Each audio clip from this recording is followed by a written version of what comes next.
Alors du coup, on s'est dit qu'on allait commencer peut-être par parler des symptômes. C'est un peu ce que tu nous disais tout à l'heure finalement en introduction. C'est, on Oui, commence peut-être par aller régler les symptômes pour peut-être aussi lever un peu la pression, parce que la réalité c'est que ces symptômes qui pèsent sur nous créent aussi une forme de pression et que quand on arrive un petit peu à les mettre à distance, ça peut diminuer cette pression qu'on peut vivre. Et puis dans une deuxième partie, on ira voir un peu ce qu'on peut faire sur le terrain, c'est ça, hein? oui, l'idée, c'est un peu ça, absolument. C'est ce qu'on fait, c'est la même logique que pour la consultation, effectivement. Et je pense que c'est ce que les personnes qui regardent ça attendent aussi, c'est-à-dire qu'elles veulent des solutions et c'est tout à fait légitime. Et en même temps, une fois que ça s'est passé, bah, comprendre un peu ce qui se passe quand même, parce que si on devient dépendante d'une prescription, même si c'est green et que c'est des plantes ou des compléments alimentaires naturels, etc., l'idée, c'est pas de gober du fer tous les mois d'aller cultiver sa mélisse dans le jardin et d'en faire des infusions. L'idée, c'est vraiment euh, de faire confiance à son corps et de pouvoir constater au moins une fois dans sa vie, parce que c'est assez transcendantal quand même, disons-le, hein, de constater ce que le corps est capable de faire par lui-même aussi, parce qu'en fait, il détoxifie naturellement. Ah, on ne savait pas, mais bon, si on n'entrave pas son chemin, il le fait tout seul. Donc l'idée, c'est ça aussi, c'est d'enlever des choses qu'on fait sans savoir que ça nous fait du mal. Ok, super. Alors on va explorer déjà les symptômes. C'est quoi les symptômes que tu as repérés?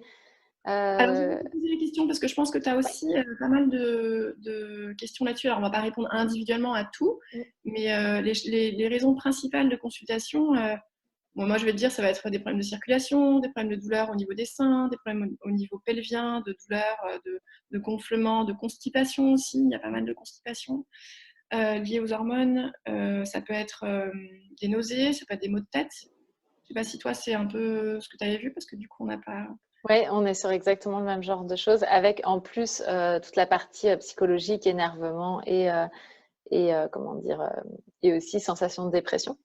Mais Oui, c'est exactement ça. Clairement, on est enfin, sur les mots les plus classiques. On va aussi avoir les mots de dos qui vont se oui. présenter. Enfin, voilà. Alors, ça, je peux dire deux mots là-dessus, c'est qu'en fait, les maux de dos, ce sont des maux de ventre.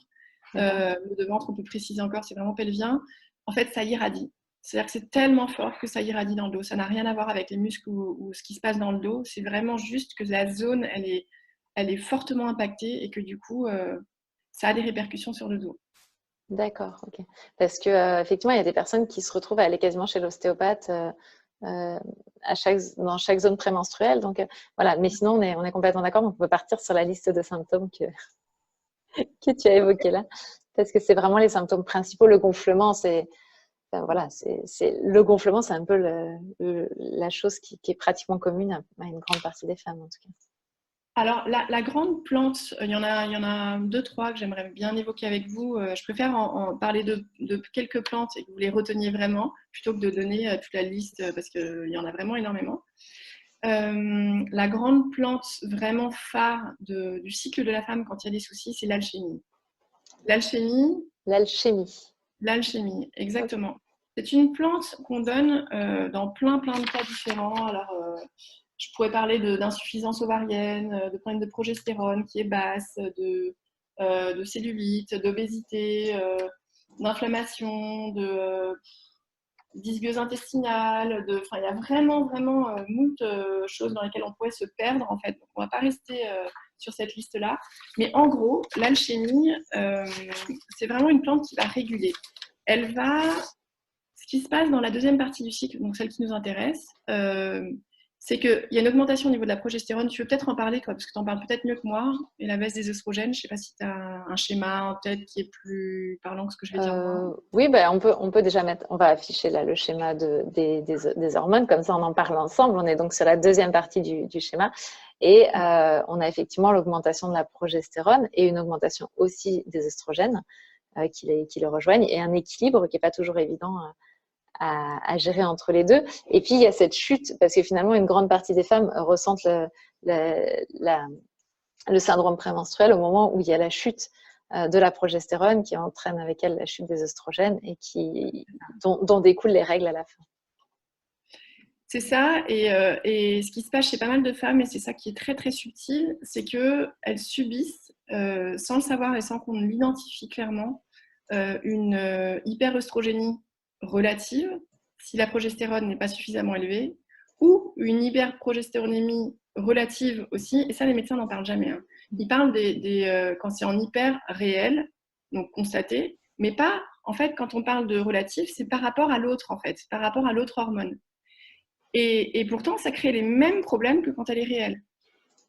Et pourtant, quand on fait une prise de sang, si par exemple on est en hyperprogestéronémie relative, le taux va être correct. Sauf que comme le taux d'œstrogène il est trop bas, et bah, du coup, elles vont subir les mêmes méfaits, les mêmes désagréments que si elles étaient vraiment en réel, quoi. Je ne sais pas si je suis claire. Mais... Ah si, c'est très clair, oui, tout à fait. Donc du coup, on a beaucoup de femmes qui se situent, bon, quand c'est réel, constaté par le gynéco, le médecin, c'est parfait, c'est hyper facile, voilà. Mais on peut se retrouver dans des situations un peu bâtardes comme ça, où les femmes, elles se retrouvent complètement déboussolées, à ne pas comprendre, à ne pas pouvoir lire leurs analyses, et finalement, donc du coup, à ne pas pouvoir décrypter ce qui se passe dans leur corps. Et ça, je crois que c'est vraiment quelque chose qu'il faut leur rendre, que le corps, il peut être comme ça, en fait. Il peut être entre les deux.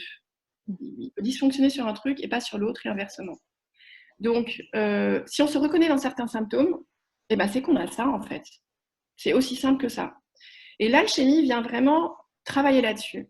Donc là, on est sur du physiologique pur, c'est-à-dire que là, on va soulager les symptômes avec l'alchimie, apprendre, donc on peut prendre chez LPEV par exemple, c'est ceux avec lesquels je travaille beaucoup en tant que thérapeute, on peut prendre 5 ml d'alchimie, donc ça se commande sous forme de bouteilles, ce sont des extraits de plantes sur une base de glycérine et un peu d'alcool pour la conservation, et ça se... Non, je crois il n'y a même pas d'alcool dedans. C'est la glycérine qui conserve. Donc 5 ml avec un peu d'eau matin et soir pendant cette période-là de syndrome prémenstruel, et ça va vraiment réguler les sécrétions au niveau hormonal. Donc ça déjà, c'est un énorme soulagement. Donc ça, on le fait juste dans la période où on sent les désagréments. Oui, en général, c'est du 15e au 25e jour, 15 au 25e jour. Et alors, pour le cycle de la femme, il faut quand même préciser une chose, c'est qu'il faut le faire sur 3 mois. C'est-à-dire que si on fait 1 mois, ça ne suffit pas. Il faut vraiment aller au bout. C'est un constat qu'on a clinique. Il faut vraiment faire 3 cycles pour laisser le temps au corps. Les hormones, c'est vraiment les messagers les plus lents du corps. Donc, il faut leur laisser le temps de se reprogrammer, de recommuniquer différemment pour rendre les choses un peu plus didactiques. Et voilà, il faut les rééduquer en fait. Et ça passe par ce temps-là. Donc, l'alchimie pour ça. Après, on peut donner de l'huile de nagre aussi. Ce sont des grands remèdes généraux qui sont vraiment... Est-ce qu'il y a des contre-indications quand même à l'alchimie ou pas? Je vais vérifier, il n'y en a pas. Ok, super. Pas. Donc, alchimie à fond, sans souci. L'huile de nagre, pareil. Alors, l'huile de nagre, c'est une huile qui va agir sur le symptôme prémenstruel physique. Le mental, on en parlera juste après. C'est-à-dire que ça va détendre au niveau musculaire, ça va fluidifier au niveau des membranes cellulaires, ça va hydrater, vraiment venir nourrir en fait le corps. La peau, alors à commencer par la peau, toutes les femmes qui ont de l'acné aussi, c'est pour ça que les syndromes se mélangent, les symptômes plutôt se mélangent. De l'acné, par exemple, pendant cette période-là, ça va disparaître, mais pareil, ça prend un petit peu de temps, mais si on le fait pendant 3 mois, les femmes, elles sont ravies, malheureusement tellement ravies qu'elles ne s'arrêtent pas, elles continuent à manger de l'onagre toute leur vie, alors qu'en fait, c'est pas la peine, mais oui, il y a vraiment des choses comme ça, l'alchimie, l'onagre, qui sont des points clés, des trucs phares. Et je crois que c'est important que les femmes le sachent, déjà pour qu'elles l'aient à portée de main. Et alors, on l'apprend comment, l'huile de nagre? Ça se présente comment? Alors, c'est sous forme de capsules d'huile. Et pareil, on peut en prendre donc, chez LPEV, mais il y a d'autres fabricants qui en font aussi. Ça, pour le coup, c'est assez facile à trouver. Et c'est toujours un peu sous la même forme, donc c'est facile. Voilà. C'est pas des cuillères à soupe d'onagre, c'est plutôt sous forme de gélules, c'est plus simple. Et après, en fonction des marques, c'est 2, 3, 4 capsules par jour, mais c'est indiqué dessus, donc c'est hyper simple. Et pareil, c'est pendant cette période-là, du 15e au 25e jour qu'on prend ça.